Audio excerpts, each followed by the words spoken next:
Ça fait presque 3 décennies que cela dure. Nous savions, en tant qu'Union européenne, très bien ce qui se passait à l'est du Congo au moment de conclure, dans le silence le plus absolu, cet accord sur les matières premières.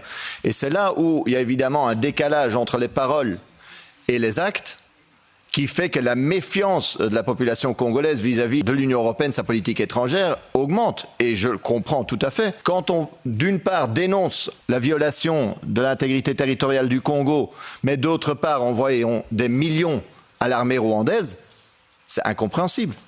Quand d'une part, on dénonce le pillage des ressources congolaises par le Rwanda et d'autre part, on fait un accord privilégié pour l'exportation de ces ressources, effectivement, on est complice. Et je suis d'accord que cette guerre pourrait s'arrêter demain ou après-demain si on arrêtait de faire ça. Moi, j'étais très choqué d'entendre dans la presse des sources de la Commission dire qu'ils n'avaient pas la moindre intention de suspendre cet accord sur la matière première. Donc, je voulais vous demander, Madame la Ministre, est-ce que vous avez eu la même impression? Et deuxièmement, il y a eu quelque chose qui, pour moi, ajoutait l'insulte à l'injure, c'était les discussions sur le fait de bannir le cacao et le café congolais sur les marchés européens. Je voulais savoir, est-ce qu'il y a eu des avancées dans les discussions à ce niveau-là?